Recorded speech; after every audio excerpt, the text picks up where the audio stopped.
Hi అండి, welcome back to trade with Divi. Nifty ఇవాళ మొత్తం నిన్న మనం అనాలిసిస్ వీడియోలో ఏం చెప్పుకున్నామో ఎగ్జాక్ట్గా అలా జరిగిందండి. ఓపెనింగే మన రెసిస్టెన్స్ లెవెల్లో ఓపెన్ అయింది 25,237 దగ్గర. స్టార్టింగే ఫాల్ అయింది. సో మనకు ఫస్ట్ క్యాండిల్ అనేది మనం వదిలేస్తాం కదా, నేను అప్పుడు ట్రేడ్ తీసుకోలేదు.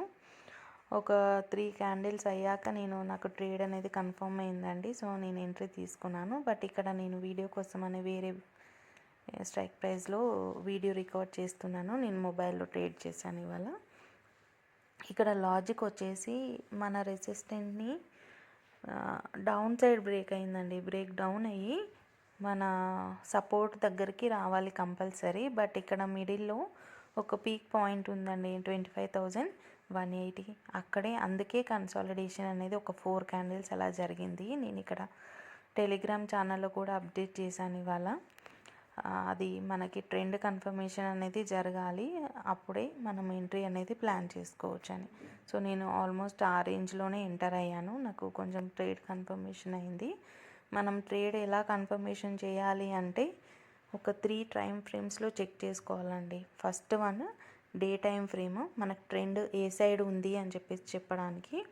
Next 1 hour time frame, 1 hour time frame ఎగ్జాక్ట్గా వర్క్ అవుతుంది. నెక్స్ట్ టైం ఫ్రేమ్ అనేది 15 మినిట్స్ టైం ఫ్రేమ్.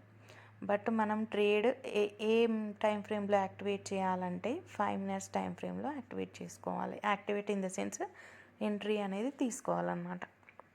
సో అలా ప్రాపర్గా అన్ని టైం ఫ్రేమ్స్ అనేది చెక్ చేసుకున్న తర్వాతే మనం ట్రేడ్ అనేది ఎంట్రీ తీసుకోవాలి. సో ఇది ఓఐ ప్రొఫైల్ అండి, మనకి చాలా హెల్ప్ఫుల్ ఉంటుంది. ఓఐ డాటా అనేది మనకు క్లియర్గా చూపిస్తుంది ఎంతమంది కాల్ రైటర్స్ ఉన్నారు, ఎంతమంది పుట్ రైటర్స్ ఉన్నారు, మార్కెట్ ఏ డైరెక్షన్లో వెళ్తుందని కూడా ఇది మనకు చూపిస్తుంది. సో నిఫ్టీ చార్ట్ కనిపిస్తుంది, ప్లస్ ఓఐ డాటా కనిపిస్తుంది. సో ఓఐ ప్రొఫైల్ అనేది మనము స్క్రీన్లో పెట్టుకొని చూసుకుంటే మనకు క్లారిటీ అనేది ఉంటుందండి. ఏ లెవెల్ వరకు మనం టార్గెట్ తీసుకోవచ్చు, లేదంటే ఎగ్జిట్ అవ్వచ్చు, అట్లా చూసుకోవడానికి మనకు చాలా హెల్ప్ఫుల్ ఉంటుంది ఓఏ ప్రొఫైల్.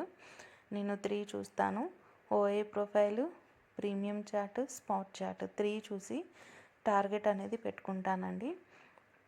సో నాకు ఇక్కడ ఆల్మోస్ట్ నేను ఎస్ఎల్ కొంచెం ట్రయల్ చేశాను, కానీ ఇంకా నాకు పైన టార్గెట్స్ అనేది కనిపిస్తుంది. సో అందుకనే నేను హోల్డ్ చేశానండి.